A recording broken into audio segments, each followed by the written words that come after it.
Assalamualaikum warahmatullahi wabarakatuh. Pada pertemuan kita kali ini akan kita bahas tentang bagaimana menganalisis secara kualitatif untuk sampel-sampel yang berupa karbohidrat. Saya Abdul Muiz Fattah untuk pelajaran kimia organik kelas 3 pada SMK SMAK Makassar. Pembahasan tentang analisis karbohidrat itu diawali dengan di dasar atas pertemuan sebelumnya. Mudah-mudahan masih diingat bahwa istilah karbohidrat itu dinyatakan sebagai biomolekul yang merupakan polihidroksi aldosa maupun ketosa aldehid keton yang terdiri dari karbon dan hidrat sebagaimana dengan namanya karbohidrat yang memenuhi rumus umum CnH2ON. Khusus untuk istilah analisa, yang kita maksudkan dengan karbohidrat itu adalah bahan yang apabila dikonsumsi itu dapat diurai sehingga bisa dapat diserap oleh tubuh. Sedangkan bahan-bahan yang meskipun dia karbohidrat, jika dia tidak bisa diurai, maka dia tidak termasuk dalam uji analisa kadar karbohidrat. Dia merupakan serat. Jadi, untuk tinjauan analisa laboratorium yang dimaksud karbohidrat itu adalah meskipun molekulnya berupa polihidroksi aldosa maupun ketosa, namun jika dia tidak dapat diserap tubuh, maka sebenarnya itu tidak dapat diuji kadarnya untuk penetapan kadar karbohidrat. Yang kita maksudkan itu misalnya kayu begini ya.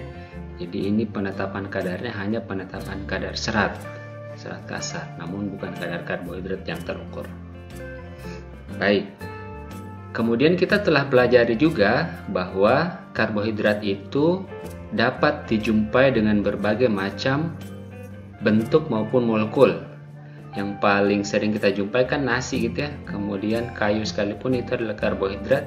Manis-manis yang di susu itu adalah laktosa karbohidrat, dan yang paling sering dikonsumsi ini ya, gula pasir yang kita maksud. Dia molekulnya berupa monosakarida, kemudian strukturnya bisa terbuka atau tertutup seperti ini.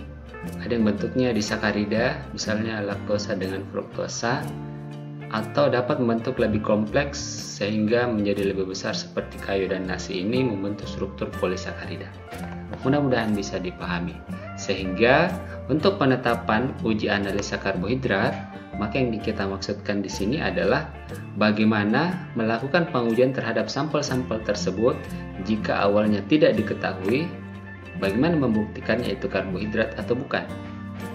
Lalu kemudian setelah kita dapat uji bahwa itu adalah karbohidrat, boleh jadi kita ingin menentukan itu golongannya aldosa ataupun ketosa, atau bahkan yang lain kita bisa bedakan dia monosakarida, disakarida ataupun polisakarida, serta berbagai tes yang lain.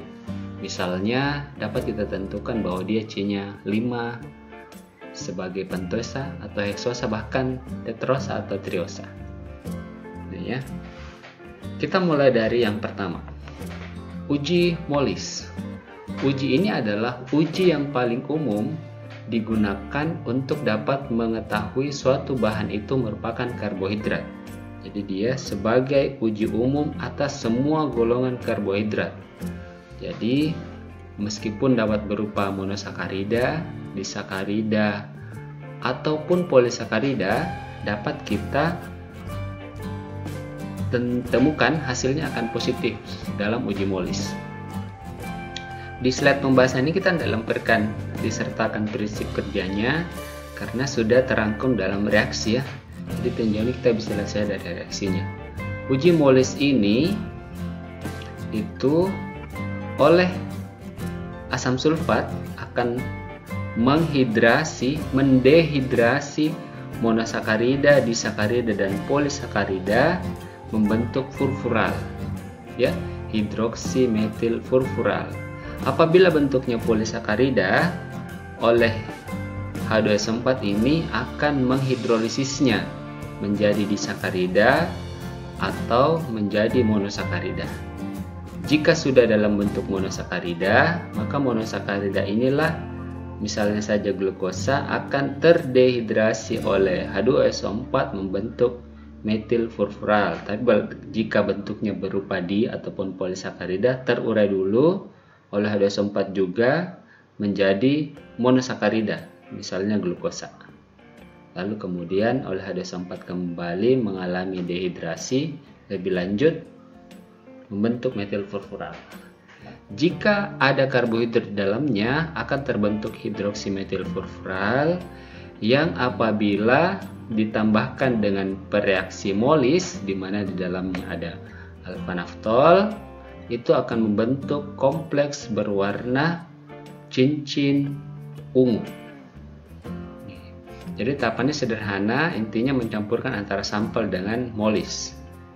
Kita ambil larutan sampel sebanyak 2 ml ke dalam tabung reaksi, lalu ditambahkan 2 hingga 3 tetes reagen alfa naftol atau reagen Molis ya, yang untuk alfa naftol ini dibuat dalam larutan etanol. Jadi pelarutnya etanol untuk membuatnya.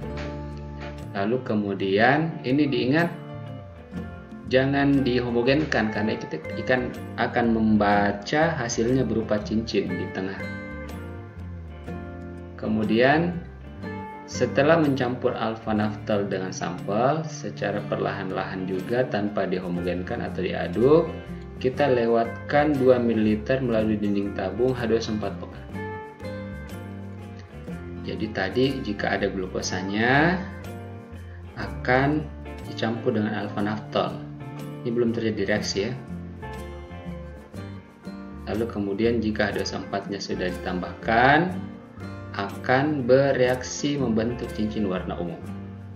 Nah, karena dia tidak dihomogenkan, ini akan berada di fasanya 2, tengah-tengah. Tersinlet terbentuk cincin warna ungu, artinya ada monosakarida di dalamnya. Kalau dia disakarida atau polisakarida, ya terurai dulu menjadi monosakarida ya, sehingga baik monodisakarida dan polisakarida dapat terbaca hasilnya oleh uji ini, maka dinyatakan sebagai uji umum karbohidrat. Ini cincin warna ungu. Proses pengujiannya itu kita bisa lihat seperti ini di videonya.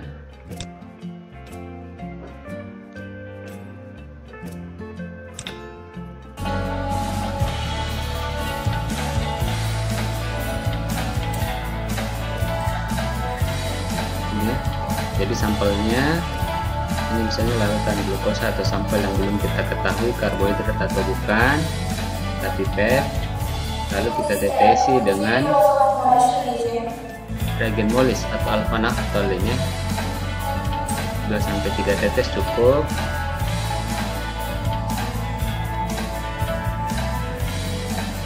Lalu kemudian kita tambahkan asam sulfat melalui dinding tabung.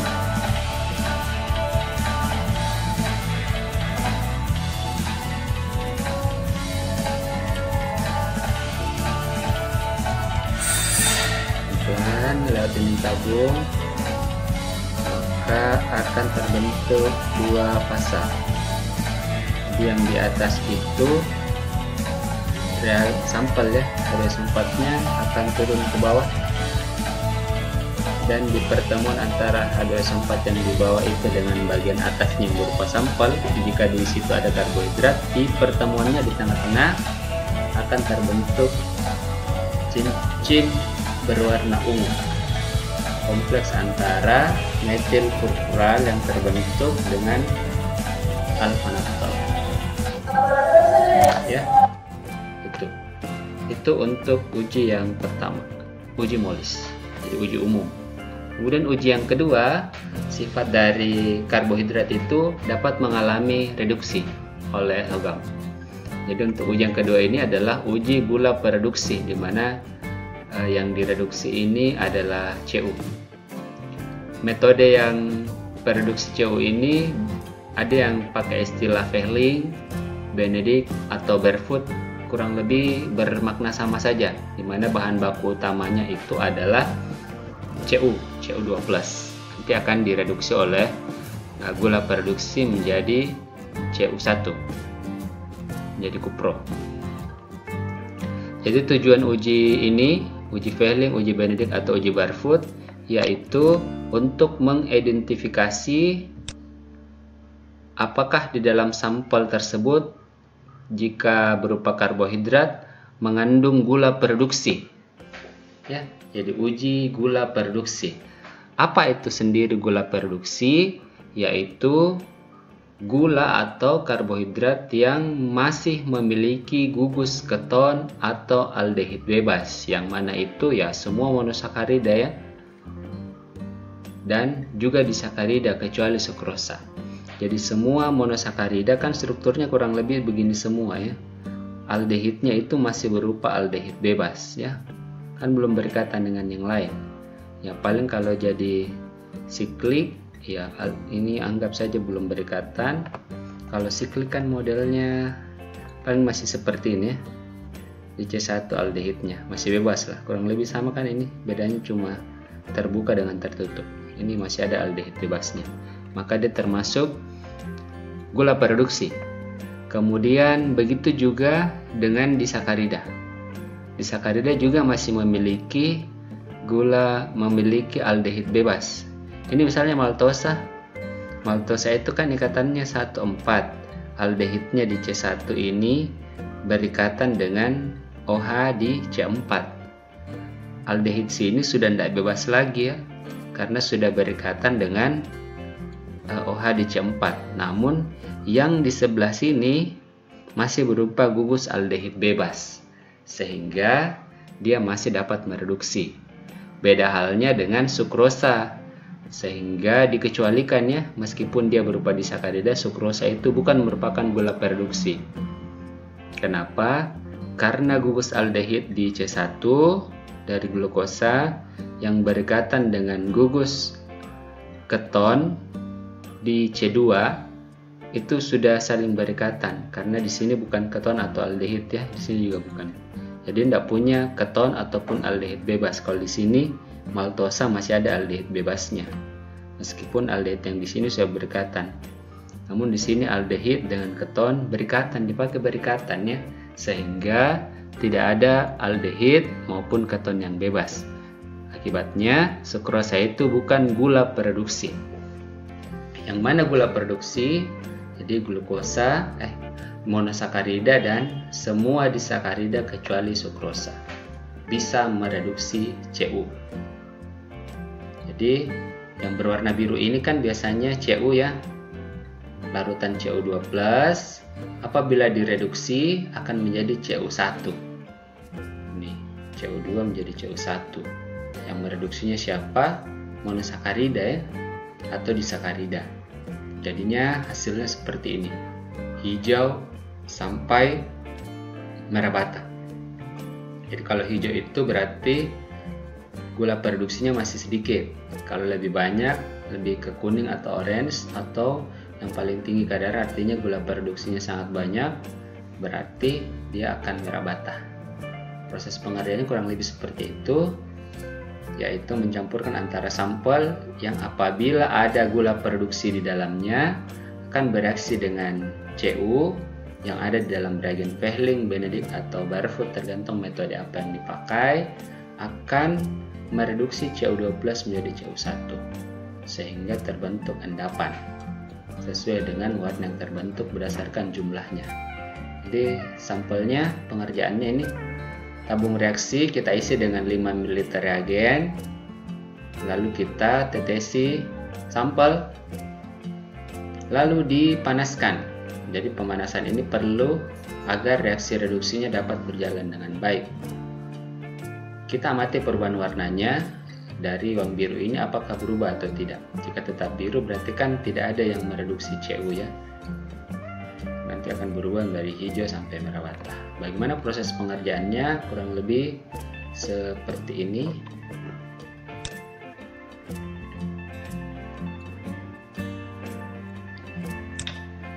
Ya, ini reagen Benedict ya. Contoh pengujian dari gula produksi dengan menggunakan reagen Benedict. Reagen Benedict ini berwarna biru. Jadi pengerjaannya kita campurkan antara reagen ini dengan sampel. Misalnya sudah disiapkan sampelnya atau pakai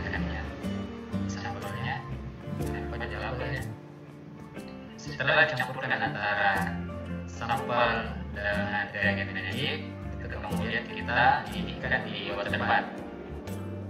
Ini contoh pengambilan khasiat water bath sederhana dengan menggunakan peredaman air panas. Didiamkan selama 2 menit. Nanti setelah 2 menit baru dibaca hasilnya. Hasilnya jika dia negatif akan tetap berwarna biru ya. Jadi jika dia positif akan berwarna mulai dari kuning hijau hingga merah bata. Ini berwarna biru seperti awalnya reagen magic sampel air dengan haji. Air ini kan tidak ada gula produksi di dalamnya, jadi kemudian oli kan juga bukan gula produksi. Ya kan, jadi seperti ini tidak bisa menjadi dua fase karena sampelnya yang banyak ini tidak bercampur dengan reagen magic. Ini juga negatif karena dia polisakarida bukan gula produksi. Kemudian telur juga bukan gula produksi proteinnya. Sedangkan jus buah yang ada manis-manisnya ini membuat hasil positif berwarna kuning. Gradasinya positif juga. Positif itu kan mulai dari berwarna hijau, kuning, oranye hingga merah bata di positif 4.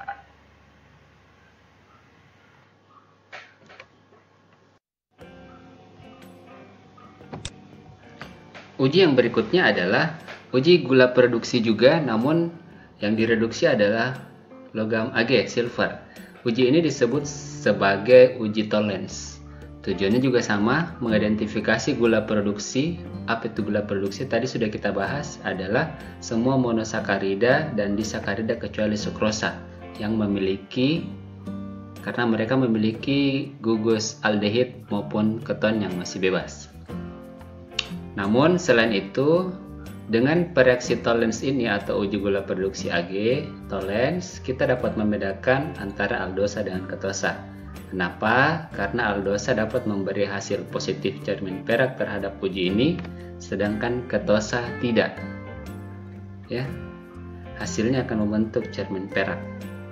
Di dalamnya, tahapan pengerjaannya itu secara prinsip reaksi, yaitu apabila di dalam sampel ada gula produksi, baik monosakarida maupun disakarida kecuali sukrosa, akan bereaksi dengan reagen tolerance, di mana reagen tolerance itu komposisi utamanya adalah AgNO3, mana AgNO3 ini intinya akan bereaksi dengan amonium hidroksida membentuk kompleks Ag+, AgNH3 2+1.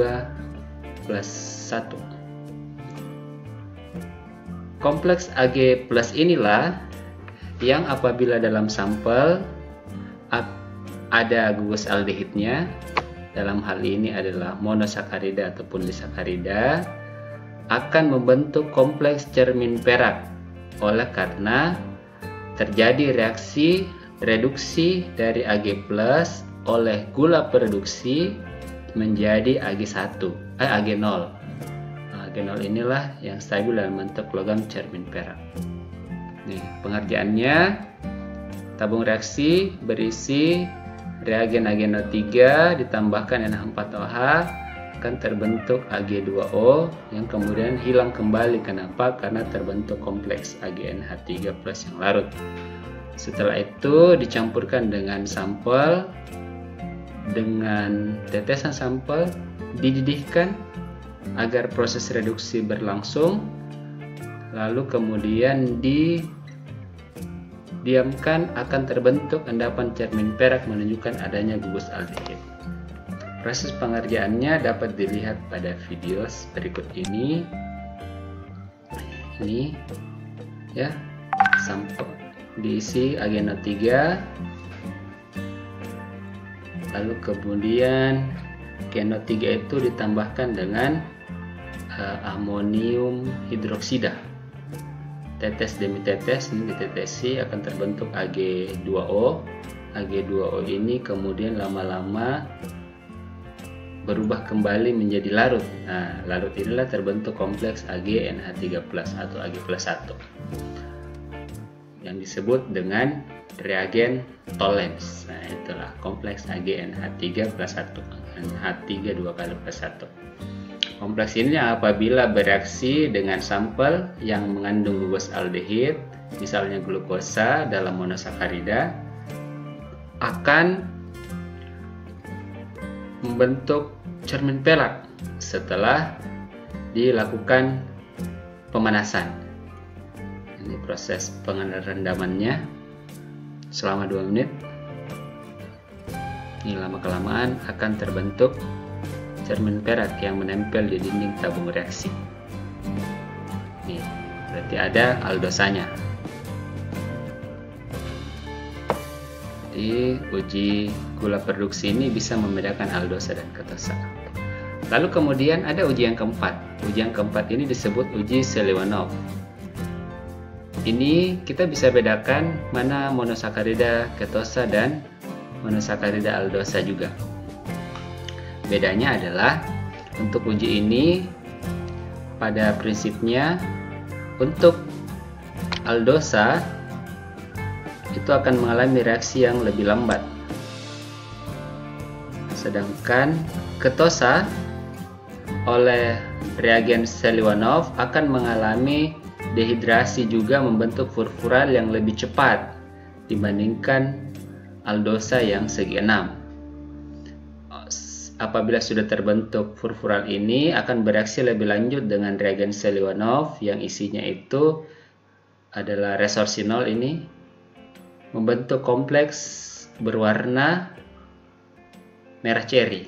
Nah, jadi kalau dia monosakarida arabinosa itu kan ribosa arabinosa, nah itu kan aldehid ya, air, dia memang bukan gugus keton. Glukosa ini hasilnya jernih. Sedangkan untuk fruktosa dia adalah ketosa segi 5. Nah, dia akan membentuk kompleks dengan resorcinol, membentuk kompleks berwarna merah.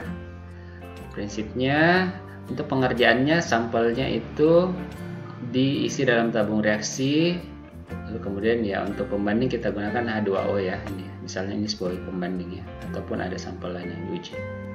Kita tambahkan reagen Seliwanov, isinya itu apa ini? Asam dan resorcinol. H2O4 dengan resorcinol. Oleh H2O asam sulfat dan resorcinol akan mengubah ketosa menjadi furfural yang kemudian mengompleks dengan resorcinol. Setelah didinginkan akan membentuk warna merah. Ada ketosa. Videonya dapat kita lihat tahapan pengerjaannya, bisa dimengerti.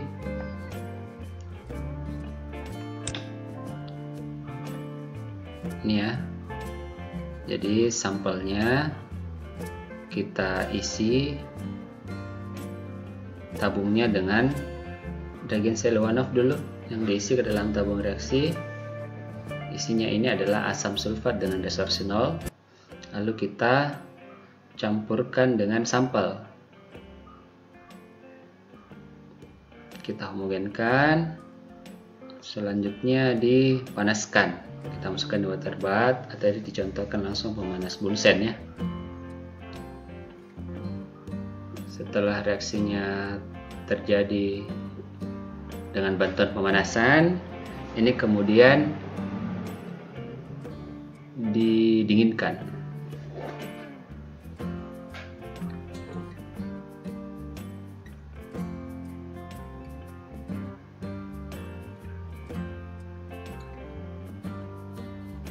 Ini sebaiknya pakai water bath saja untuk mengurangi resiko nyala begini.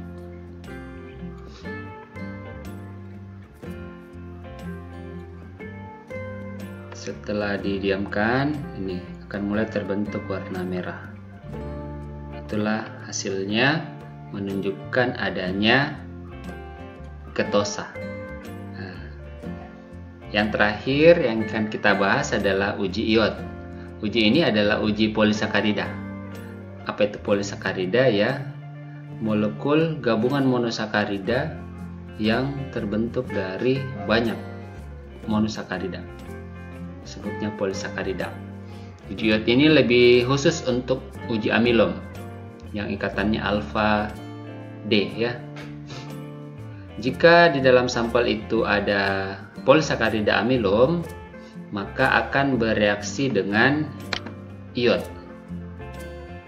Iod itu akan membentuk ion I3, akan mengisi struktur helix dari rantai polisakaridanya. Inilah yang akan membentuk warna biru atau biru kehitaman. Sedangkan kalau air ya tetap berwarna coklat ya, karena iodnya berwarna coklat. Kalau glukosa bukan polisakarida juga berwarna coklat. Fruktosa juga monosakarida bukan polisakarida, coklat. Maltosa disakarida, hasilnya akan coklat. Laktosa juga coklat karena disakarida. Sukrosa juga disakarida ya. Kecuali kanji, amilum, pati gitu ya, dia adalah polisakarida, akan membentuk kompleks berwarna biru atau kehitaman. Ini hasilnya contoh yang lain nih. Air mah warna iod ya, iod itu iodin warna coklat. Kanji positif berwarna kehitaman. Susu itu isinya laktosa ataupun asam amino dan air, ya berarti nggak ada polisakaridanya. Tofu ini kedelai ya, dengan telur. Apel ini adalah gelap. Ini jadi seperti ini nih. Kalau apel ini ada kehitaman, apalagi ini kentang ya, ini juga ada nih, ini potongan apa ya, pisang ini, nih wortel ada nih, ada amilumnya semua ya di buah. Jadi pada prinsipnya untuk pengerjaan ini, jika di dalam sampel itu ada amilum, akan membentuk kompleks berwarna biru atau hitam. Nanti proses pengujiannya, jika berupa cairan, tabung diisi dengan sampel, lalu ditetesi dengan reagen iod, lalu diamati pembentukan warnanya. Pengerjaannya dapat dilihat pada video berikut untuk pengujiannya.